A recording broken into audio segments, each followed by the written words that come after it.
ഒന്ന് പത്രോസ് 3-ാം അധ്യായം 1 മുതൽ 7 വരെയുള്ള വാക്യങ്ങൾ നമുക്ക് വായിക്കാം. 1 പത്രോസ് 3-ാം അധ്യായം 1 മുതൽ 7 വരെയുള്ള വാക്യങ്ങൾ. ഭാര്യമാരെ, നിങ്ങളുടെ ഭർത്താക്കന്മാർക്ക് കീഴടങ്ങിയിരിപ്പിൻ. അവരിൽ വല്ലവരും വചനം അനുസരിക്കാത്ത പക്ഷം ഭയത്തോടുകൂടിയ നിങ്ങളുടെ നിർമ്മലമായ നടപ്പ് കണ്ടറിഞ്ഞ് വചനം കൂടാതെ ഭാര്യമാരുടെ നടപ്പിനാൽ ചേർന്നു വരുവാൻ ഇടയാകും. നിങ്ങളുടെ അലങ്കാരം തലമുടി പിന്നുന്നതും പൊന്നണിയുന്നതും വസ്ത്രം ധരിക്കുന്നതും ഇങ്ങനെ പുറമേയുള്ളതല്ല, സൗമ്യതയും സാവധാനതയുമുള്ള മനസ്സ് എന്ന അക്ഷയഭൂഷണമായ ഹൃദയത്തിൻ്റെ ഗൂഢമനുഷ്യൻ തന്നെ ആയിരിക്കണം. അത് ദൈവസന്നിധിയിൽ വിലയേറിയതാകുന്നു.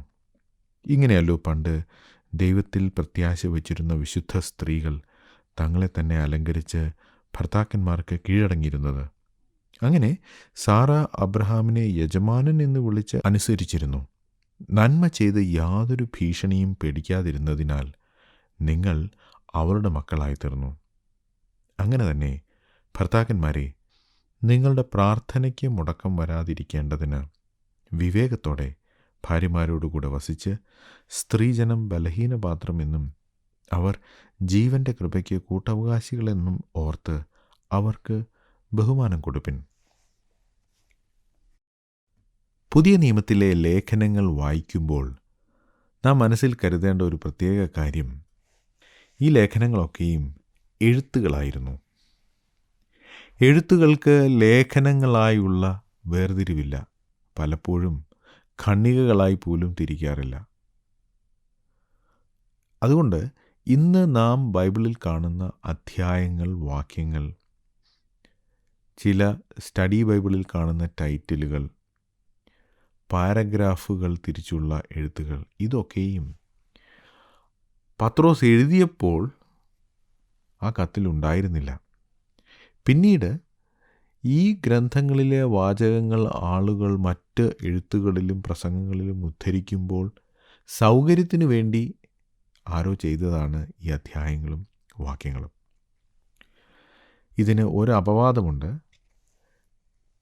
ബൈബിളിലെ സങ്കീർത്തന പുസ്തകങ്ങൾ അവ അധ്യായങ്ങളല്ല, മറിച്ച് 150 പാട്ടുകളാണ്. അതുകൊണ്ടാണ് സങ്കീർത്തനം 1-ാം അധ്യായം 2-ാം അധ്യായം എന്ന് പറയാതെ 1-ാം സങ്കീർത്തനമെന്നോ 2-ാം സങ്കീർത്തനമെന്നോ പറയുന്നത്. നാം ആരും പാട്ടുപുസ്തകത്തിൽ 26-ാമത്തെ അധ്യായം എന്ന് പറയാറില്ലല്ലോ, 26-ാമത്തെ പാട്ടെന്നല്ലേ പറയൂ. സങ്കീർത്തനം എഴുതിയ കാലത്ത് തന്നെ, അല്ലെങ്കിൽ പഴയ നിയമത്തോട് ചേർത്ത കാലത്ത് തന്നെ ഓരോ സങ്കീർത്തനങ്ങൾക്കും നമ്പറുണ്ടായിരുന്നു. വാക്യങ്ങളില്ലായിരുന്നു, എന്നാൽ സങ്കീർത്തനങ്ങൾക്ക് നമ്പറുണ്ടായിരുന്നു. മറ്റ് പുസ്തകങ്ങളിലെ അധ്യായങ്ങളെല്ലാം വളരെ നാളുകൾക്ക് ശേഷം ആരോ ചേർത്തതാണ്. അതുകൊണ്ട് 3-ാം അധ്യായത്തിൻ്റെ തുടക്കം എന്ന് നമ്മൾ പറയുന്നു എങ്കിലും പത്രോസ് അത് എഴുതിയപ്പോൾ അധ്യായമോ വാക്യങ്ങളോ ഒന്നുമില്ലായിരുന്നു. ഞാനിത് ഇവിടെ പറയാനൊരു പ്രത്യേക കാരണമുണ്ട്.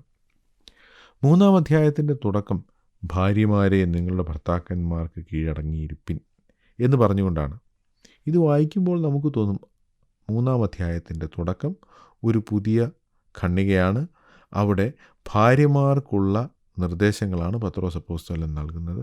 അതുകൊണ്ട് അതൊരു പുതിയ അധ്യായത്തിൻ്റെ തുടക്കം എന്ന് കരുതാൻ സാധ്യതയുണ്ട്.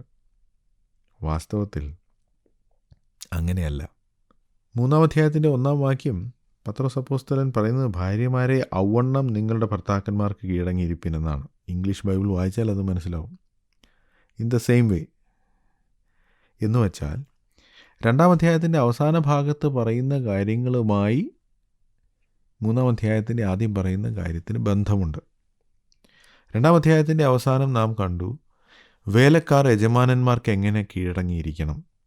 ദൈവബോധം ഉള്ളതുകൊണ്ട്, ദൈവത്തെക്കുറിച്ചുള്ള മനോബോധം നിമിത്തം നാം അന്യായമായി കഷ്ടം സഹിക്കാനും നല്ലവരല്ലാത്ത യജമാനന്മാർക്ക് കീഴടങ്ങിയിരിക്കാനും ഒക്കെ വേലക്കാർ തയ്യാറാകണമെന്നാണ് അവിടെ പറയുന്നത്.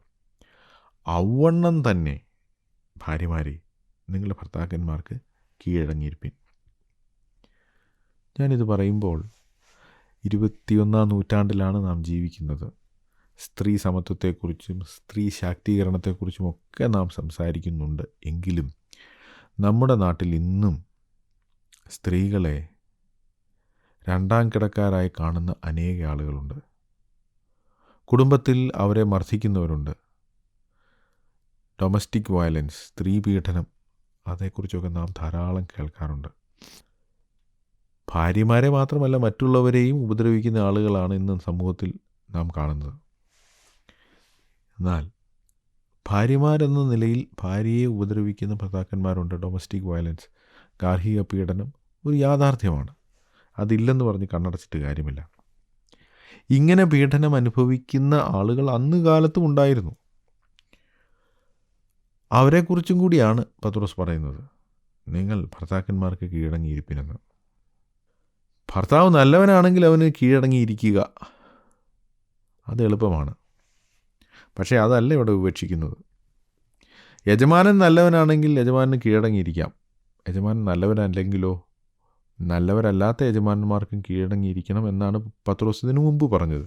അതിനുശേഷം താൻ പറയുന്നു, അവണ്ണം തന്നെ ഭാര്യമാരെ നിങ്ങളുടെ ഭർത്താക്കന്മാർക്ക് കീഴടങ്ങിയിരിപ്പിൻ. അതിൻ്റെ കാരണം താൻ പിന്നീട് പറയുകയാണ്. അവരിൽ വല്ലവരും എന്ന് വെച്ചാൽ ഭർത്താക്കന്മാരിൽ ചിലർ ദൈവവചനം അനുസരിക്കാത്തവരാണ്. അവർ ദൈവവചനം കേട്ടിട്ടുണ്ട്, ക്രിസ്തീയ മാർഗത്തെക്കുറിച്ച് അറിയാം, പക്ഷേ അവർ വിശ്വസിക്കുകയോ അനുസരിക്കുകയോ ചെയ്തിട്ടില്ല. അവിശ്വാസികളായ ഭർത്താക്കന്മാർ. അവിശ്വാസികളെ വിവാഹം കഴിക്കുന്നത് അഭിലഷണീയമല്ല എന്ന് ബൈബിൾ വ്യക്തമായി പറയുന്നുണ്ട്. എന്നാൽ അവിശ്വാസികളായ ജീവിത പങ്കാളികൾ ഉള്ളവർ സഭയിൽ കാണും എന്ന് പുതിയ നിയമം വ്യക്തമാക്കുന്നുമുണ്ട്. പല വാക്യങ്ങൾ അതേക്കുറിച്ച് പറയുവാനായിട്ട് നമുക്ക് സാധിക്കും. അതുകൊണ്ട് കുടുംബത്തിൽ ഭർത്താവ് അല്ലെങ്കിൽ ഭാര്യ ഒരാൾ മാത്രം വിശ്വാസിയായിരിക്കുകയും മറ്റൊരാൾ വിശ്വാസി അല്ലാതിരിക്കുകയും ചെയ്യുന്ന അവസ്ഥ അത് അന്നുമുണ്ട്, ഇന്നുമുണ്ട്. അത്തരമൊരു അവസ്ഥയെക്കുറിച്ചാണ് പത്രോസ് 1-ാം അധ്യായത്തിൽ പറയുന്നത്. ഭാര്യ വിശ്വാസിയാണ്, ദൈവഭക്തയാണ്, എന്നാൽ ഭർത്താവിന് വിശ്വാസമില്ല, ദൈവവചനം അനുസരിക്കുന്നില്ല. അങ്ങനെ ഒരു സാഹചര്യം ഉണ്ടായാൽ, അനുസരിക്കാത്ത പക്ഷം അങ്ങനെയാണെങ്കിൽ ഭാര്യമാരോട് പറയുന്നു, നിങ്ങളുടെ നിർമ്മലമായ നടപ്പ് കണ്ടറിഞ്ഞ് വചനം കൂടാതെ ഭാര്യമാരുടെ നടപ്പിനാൽ ചേർന്ന് വരുവാൻ ഇടയാകും. ഈ വാക്യത്തിൽ പറയുന്ന ചില കാര്യങ്ങൾ ഒന്നുകൂടി നമുക്ക് ശ്രദ്ധിക്കാം. നിങ്ങളുടെ നിർമ്മലമായ നടപ്പ് കണ്ടറിഞ്ഞ് എന്ന് വച്ചാൽ വിശ്വാസിയായ ഭാര്യയുടെ ജീവിതം കണ്ട് ഭർത്താവ് വചനമനുസരിക്കാനിടയാകും. ഇവിടെ പ്രാധാന്യം വിശ്വാസിയായ ഭാര്യയുടെ നിർമ്മലമായ നടപ്പാണ്. അതിനാണ് ആ നടപ്പ് ഭർത്താവ് കാണണം. ഭർത്താവിന് ശ്രദ്ധിക്കത്തക്ക നിലയിലുള്ള നല്ല നടപ്പായിരിക്കണം. അല്ലാതെ ഭർത്താവ് ഒന്നിങ്ങോട്ട് പറഞ്ഞാൽ രണ്ടങ്ങോട്ട് പറയുന്ന ഭാര്യ അല്ല. നിർമ്മലമായ നടപ്പ് കണ്ടറിയണം. ചില ഭാര്യമാർ അവരുടെ ഭർത്താക്കന്മാരുടെ ആത്മീക നിലവാരത്തിൽ തൃപ്തരല്ല. അവർ പറയുന്നത്, എൻ്റെ ഭർത്താവിന് ഒരു ആത്മീയ നിലവാരമില്ല, പ്രാർത്ഥിക്കുകയില്ല, ബൈബിൾ വായിക്കുകയില്ല, കുടുംബ പ്രാർത്ഥനയ്ക്ക് വരില്ല. ഇങ്ങനെ അവർക്ക് വലിയ പരാതിയാണ്. അതുകൊണ്ട് അവരാണ് കുടുംബത്തിലെ ആത്മീയ കാര്യങ്ങൾക്ക് നേതൃത്വം നൽകുന്നത്. അവർക്ക് ഭയങ്കര ഭക്തിയാണ്. അവർ പ്രാർത്ഥനയ്ക്ക് പോവും, ഉപവാസത്തിന് പോവും, ആരാധനയ്ക്ക് പോവും. ഭർത്താവിന് താല്പര്യമില്ല. ഇത് അവർ മറ്റുള്ളവരോട് പറയുകയും പരസ്യം ചെയ്യുകയും ചെയ്യും. സഭയിലുള്ള ഉത്തരവാദിത്തപ്പെട്ടവരോട് പറയും, അയൽവക്കക്കാരോട് പറയും. എവിടെയെങ്കിലും ഒരു സാക്ഷ്യം പറയാൻ അവസരം കിട്ടി, എൻ്റെ ഭർത്താവിന് യാതൊരു ദൈവവിചാരവും ഇല്ല എന്നൊക്കെ പറയും. പലപ്പോഴും ഭർത്താവും കൂടെ ഇരിക്കുന്ന സദസ്സിൽ എഴുന്നേറ്റ് നിന്ന് ഭാര്യ ഇങ്ങനത്തെ സാക്ഷ്യം പറയുന്നത് ഞാൻ കേട്ടിട്ടുണ്ട്. ആരും ഇഷ്ടപ്പെടുന്ന ഒരു കാര്യമല്ല പരസ്യമായി മറ്റുള്ളവരുടെ മുമ്പിൽ അപമാനിക്കപ്പെടുക എന്നത്. ഭർത്താവിനോട് വളരെ നാൾ പറഞ്ഞതിന് ശേഷമാണ് ഭർത്താവ് ആരാധനയ്ക്ക് വന്നത്. ആരാധനയ്ക്ക് വന്നു കഴിഞ്ഞ് സാക്ഷ്യം പറയാനുള്ള അവസരം വന്നപ്പോൾ ഭാര്യ എഴുന്നേറ്റ് പറയുകയാണ്, ഞാൻ വളരെ നാളായി കണ്ണുനീരോടെ പ്രാർത്ഥിക്കുകയായിരുന്നു, എൻ്റെ ഭർത്താവിന് ഒരു ദൈവവിചാരവും ഇല്ലായിരുന്നു, എന്നാൽ ഇന്ന് വന്നു. ഇത് കേൾക്കുമ്പോൾ ഭർത്താവ് തീരുമാനിക്കും, ഇനി മേലാൽ ഈ നാണക്കേട് സഹിക്കാൻ ഞാൻ ഈ സഭയിലോട്ട് പോവുകയില്ല. ഞാൻ അവിടെ ചെന്നാൽ ഉടനെ ഭാര്യ എഴുന്നേറ്റ് നിന്ന് ഇതൊക്കെയാണ് പറയുന്നത്. ഇങ്ങനെയൊക്കെയാണ് ചില ഭർത്താക്കന്മാർ ആരാധനയ്ക്ക് പോകാത്തത്. അവിടെ ചെന്നാൽ അവരുടെ കാര്യം പോക്കാം. ആ നാണക്കേട് സഹിക്കാൻ കഴിയാഞ്ഞിട്ടാണ് പലരും ആരാധനയ്ക്ക് പോകാത്തത്. ഇവിടെ ദൈവഭക്തിയുള്ള സ്ത്രീകൾ അല്പം കൂടെ വിവേകം കാണിക്കണം. അല്ലെങ്കിൽ നിങ്ങളുടെ പ്രാർത്ഥനയും നിങ്ങളുടെ സാക്ഷ്യം പറച്ചിലും ഒക്കെ ഗുണത്തെക്കാളേറെ ദോഷം ചെയ്യും. ഇവൾ പോകുന്ന സഭയിലോട്ട് ഞാൻ പോകുന്നേ ഇല്ലെന്ന് ഭർത്താവ് തീരുമാനിക്കാനിടയാകും. പത്രോസ് അപ്പോസ്തലൻ പറയുന്നത്, നിങ്ങളുടെ പ്രസംഗവും നിങ്ങളുടെ സാക്ഷ്യം പറച്ചിലും നിർബന്ധമൊന്നും അല്ല വേണ്ടത്, മറിച്ച് നിങ്ങളുടെ നടപ്പ് കണ്ടറിഞ്ഞ് അവർ വചനം കൂടാതെ ചേർന്ന് വരുവാനിടയാവും. ഇതിന് അനേക ഉദാഹരണങ്ങളുണ്ട്. ചില വർഷങ്ങൾക്ക് മുൻപ് ഫീബ റേഡിയോയിലേക്ക് ഒരു കത്ത് വന്നു. ഒരു മനുഷ്യനാണ് ആ കത്തെഴുതിയത്. അദ്ദേഹം പറഞ്ഞു, എൻ്റെ ഭാര്യ അവൾ യേശുക്രിസ്തുവിൽ വിശ്വസിച്ച് ഒരു ക്രിസ്ത്യാനിയായി. പക്ഷേ എനിക്ക് ഈ കാര്യത്തോട് പൂർണ്ണ എതിർപ്പായിരുന്നു. ഞാനൊരു മദ്യപാനിയാണ്. ഞാൻ അവളെ എടുത്തിട്ടടിക്കും. ഒരു ദിവസം ഞാൻ ജോലി കഴിഞ്ഞ് മദ്യപിച്ച് വീട്ടിൽ ചെന്നു. അവൾ പ്രാർത്ഥനയ്ക്കോ മറ്റോ പോയിരിക്കുകയായിരുന്നു. വന്നപ്പോൾ ഞാൻ അവളെ കണ്ടമാനം ഉപദ്രവിച്ചു. അവളുടെ മുഖത്തൊക്കെ മുറിവുകളൊക്കെ ഉണ്ടായി. പിറ്റേ ദിവസം രാവിലെ ഞാൻ ജോലിക്ക് പോകാൻ ഒരുങ്ങിയപ്പോൾ അവൾ എനിക്ക് ഭക്ഷണവും തന്നു, പൊതിയും തന്നു. അതുകൊണ്ട് ഞാൻ എൻ്റെ ജോലി സ്ഥലത്തേക്ക് പോയി. ഞാൻ ജോലി സ്ഥലത്ത് ചെന്ന് ഒരു 10:30 ആയപ്പോൾ എൻ്റെ ഭാര്യ ഓഫീസിലേക്ക് വരുന്നത് ഞാൻ കണ്ടു. അപ്പോൾ ഞാൻ തീരുമാനിച്ചു, അവൾ ഈ ഓഫീസിൽ വരുന്നത് എൻ്റെ മേലധികാരികളോട് ഞാൻ അവളെ അടിക്കുകയും ഇടിക്കുകയും ചെയ്യുന്നു എന്ന പരാതി പറയാനായിരിക്കും എന്ന് വിചാരിച്ചു. പെട്ടെന്ന് ഓഫീസിൽ നിന്ന് പുറത്തേക്ക് ഇറങ്ങി അവളുടെ അടുത്ത് ചെന്ന് അവൾ പറഞ്ഞു, നീ എന്തിനാണ് ഈ ഓഫീസിൽ വന്നത്? നിനക്ക് വീട്ടിൽ ജോലിയൊന്നുമില്ലായിരുന്നു. അവളോട് വളരെ കയർത്ത് മോശമായി സംസാരിക്കാൻ തുടങ്ങി. ഇത് പറയുമ്പോഴും അവളുടെ മുഖത്ത് തലേ ദിവസം ഇയാൾ മർദ്ദിച്ച പാടുകളുണ്ടായിരുന്നു. അതുകൊണ്ട് അവൾ ഓഫീസിൽ വരുന്നത് അയാൾക്ക് തീർത്തും ഇഷ്ടമില്ലാത്തൊരു കാര്യമായിരുന്നു. പക്ഷേ ഇയാൾ ഇങ്ങനെ കയർത്ത് സംസാരിക്കാൻ തുടങ്ങിയപ്പോൾ ആ സ്ത്രീ പറഞ്ഞു, ഞാൻ വന്നത് ഇന്ന് നിങ്ങൾ ഓഫീസിൽ പോയപ്പോൾ നിങ്ങളുടെ ഓഫീസിലെ അലമാരിയുടെ താക്കോൽ എടുക്കാൻ മറന്നുപോയി. അത് വീട്ടിലിരിപ്പുണ്ടായിരുന്നു. അത് തരാനായി ഞാൻ വന്നതാണ്. അവൾ അത് തിരിച്ചു കൊടുത്തിട്ട് മടങ്ങിപ്പോയി. ഈ ഭർത്താവ് അന്തം വിട്ടുപോയി. ഞാൻ ഇന്നലെ രാത്രി ക്രൂരമായി മർദ്ദിച്ചു. ഇന്ന് രാവിലെ അവൾ എഴുന്നേറ്റ് എനിക്ക് വേണ്ടതെല്ലാം ചെയ്തു തന്നു. ഭക്ഷണം ഉണ്ടാക്കി പൊതിയെടുത്തു തന്നു. ഞാൻ മറന്നുപോയ താക്കോല് തരാൻ വേണ്ടി ഇത്രയും ദൂരം നടന്ന് ഇവിടെ വന്ന് അത് തന്നിട്ട് ഒന്നും മിണ്ടാതെ തിരിച്ചുപോയി. ഈ മനുഷ്യൻ തിരിച്ച് ഓഫീസിൽ ജോലി ചെയ്യാൻ കയറി. പക്ഷേ അയാൾക്ക് ജോലിയിൽ ശ്രദ്ധിക്കാൻ കഴിഞ്ഞില്ല. തൻ്റെ ഭാര്യയുടെ പ്രതികരണം അയാളുടെ മനസ്സിലിങ്ങനെ തികട്ടി വന്നു. ഉച്ചയായപ്പോൾ എന്തോ കാരണം പറഞ്ഞ് അയാൾ ലീവ് എടുത്തു. വീട്ടിൽ പോയി. വീട്ടിൽ ചെന്ന് തൻ്റെ ഭാര്യയോട് സംസാരിച്ചു. ഞാൻ ഇത്ര മോശമായി നിന്നോട് പെരുമാറിയിട്ടും നീ എന്തുകൊണ്ടാണ് ഇത്ര നന്നായിട്ട് എന്നോട് പെരുമാറുന്നത്? യാതൊരു പ്രതികാരവും കാണിക്കാതെ എൻ്റെ നന്മയ്ക്ക് വേണ്ടി നീ ഇങ്ങനെ പ്രവർത്തിക്കുന്നത് എന്തുകൊണ്ടാണ്? നിനക്ക് ഇങ്ങനെ പെരുമാറാൻ എങ്ങനെ സാധിക്കുന്നു എന്ന് അയാൾ ചോദിച്ചു. അന്ന് അവൾ അവളുടെ ജീവിതത്തിൽ യേശുക്രിസ്തു വരുത്തിയ വ്യത്യാസത്തെക്കുറിച്ച് ആ മനുഷ്യനോട് പറഞ്ഞു. ഞങ്ങൾക്ക് എഴുതിയ കത്തിൽ ആ മനുഷ്യൻ ഈ കാര്യങ്ങളെല്ലാം എഴുതി. എന്നിട്ട് പറഞ്ഞു, എൻ്റെ ഭാര്യയുടെ നിർമ്മലമായ നടപ്പ് കണ്ടറിഞ്ഞാണ് ഞാൻ യേശുക്രിസ്തുവിനോട് ചേരുവാനിടയായത്. ഇത് ഒരു ഒറ്റപ്പെട്ട സംഭവമല്ല. അനേക ആളുകളെ സ്വാധീനിച്ചത് ചില ആളുകളുടെ നിർമ്മലമായ നടപ്പാണ്, പ്രത്യേകിച്ച് കുടുംബത്തിൽ. പത്രോസ് അപ്പോസ്തലൻ പറയുന്നു, നിങ്ങൾക്ക് അവിശ്വാസിയായൊരു ഭർത്താവുണ്ടോ? അവനെ നേടാൻ തീർച്ചയായും നിങ്ങൾക്ക് സാധിക്കും. പാട്ടും പ്രസംഗവും സാക്ഷ്യം പറച്ചിലുമല്ല, മറിച്ച് നിങ്ങളുടെ നിർമ്മലമായ നടപ്പ്. അത് കഴിഞ്ഞ് താൻ അലങ്കാരങ്ങളെക്കുറിച്ച് പറയുകയാണ്. സ്ത്രീകളെ സംബന്ധിച്ചിടത്തോളം അവർക്ക് അലങ്കാരം എന്നുള്ളത് വളരെ പ്രാധാന്യമുള്ളൊരു കാര്യമാണ്. പ്രത്യേകിച്ച് എക്സ്റ്റേണലായിട്ടുള്ള പുറമേയുള്ള അലങ്കാരം. പുറമേയുള്ള അലങ്കാരം അത് ആളുകളെ ആകർഷിക്കും. സ്ത്രീകളുടെ ശരീരത്തിലേക്ക് ആളുകളുടെ ആകർഷണം ഉണ്ടാകും, അവരുടെ നല്ല വസ്ത്രവും മുടി പിന്നിയതും ആഭരണങ്ങളുമെല്ലാം. എന്നാൽ പത്രോസ് അപ്പോസ്തലൻ ഇവിടെ പറയുന്നത് അത്തരം അലങ്കാരങ്ങളല്ല പ്രധാനപ്പെട്ട അലങ്കാരം എന്ന് പറയുന്നത് സൗമ്യതയും സാവധാനതയും ഉള്ള മനസ്സ് എന്ന അക്ഷയഭൂഷണമായ ഹൃദയത്തിൻ്റെ ഗൂഢമനുഷ്യൻ. സൗമ്യത, സാവധാനത, ഇതൊക്കെ ഇന്നത്തെ കാലത്ത് വളരെ കുറവാണ്. സൗമ്യനായ ആളുകൾ, അവരെ ആളുകൾ എക്സ്പ്ലോയിറ്റ് ചെയ്യും, ചൂഷണം ചെയ്യും.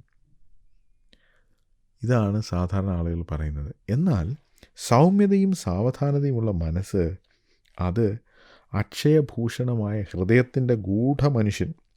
അതാണ്. അത് ദൈവസന്നിധിയിൽ വിലയേറിയതാണ്. മനുഷ്യരുടെ മുമ്പാകെ അതിന് വലിയ വിലയില്ല. നമുക്കറിയാമല്ലോ, ഇന്ന് വളരെ വിലയുള്ളൊരു കാര്യമാണ് ആഭരണം, പ്രത്യേകിച്ച് സ്വർണ്ണാഭരണം.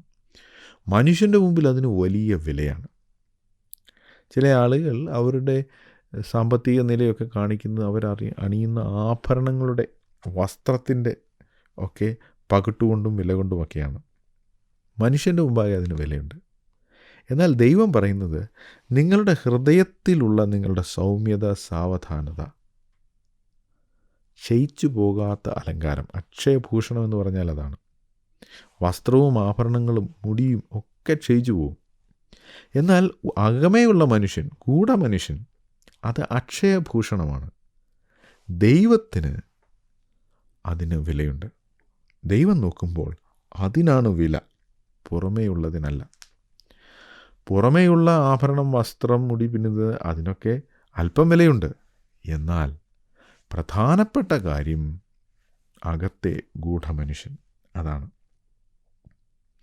ദൈവത്തിൽ പ്രത്യാശ വച്ചിരിക്കുന്ന ആളുകൾ, അവർ ഇക്കാര്യങ്ങൾക്കാണ് പ്രാധാന്യം നൽകുക. പുറമേയുള്ള അലങ്കാരത്തിന് വലിയ പ്രാധാന്യം അവർ കൽപ്പിക്കില്ല. ഇങ്ങനെയാണ് പണ്ട് ദൈവത്തിൽ പ്രത്യാശ വച്ചിരുന്ന വിശുദ്ധ സ്ത്രീകൾ തങ്ങളെ തന്നെ അലങ്കരിച്ചത് എന്ന് നാം അവിടെ വായിക്കുന്നു. അവർ സാവധാനതയും സൗമ്യതയും ഉള്ളവരായിരുന്നു. അതുകൊണ്ടാണ് സാറ അബ്രഹാമിനെ യജമാനൻ എന്ന് വിളിച്ച് സകലത്തിലും അനുസരിച്ചത് എന്ന് നാം കാണുന്നു. അവർ നന്മ ചെയ്തുകൊണ്ട് ജീവിച്ചു. ഇന്നത്തെ കാലത്ത് സ്ത്രീകൾക്ക് ഉണ്ടാകുന്ന വലിയ ഒരു വിഷമം, എന്നെ ആരും ഗവനിക്കുന്നില്ല, എൻ്റെ കയ്യിൽ പൈസ ഇല്ലെങ്കിൽ എൻ്റെ കാര്യം ആര് നോക്കും, ഈ ഭയം. അതുകൊണ്ട് ഭർത്താവിനെ ആശ്രയിക്കാൻ പറ്റില്ല, സ്വന്തം കാര്യം ഞാൻ തന്നെ നോക്കണം എന്ന മനോഭാവം. എന്നാൽ പണ്ടുണ്ടായിരുന്ന വിശുദ്ധ സ്ത്രീകൾ, അവർ യാതൊരു ഭീഷണിയും പേടിക്കാതിരുന്നു എന്നാണ് 6-ാം വാക്യത്തിൽ വായിക്കുന്നത്.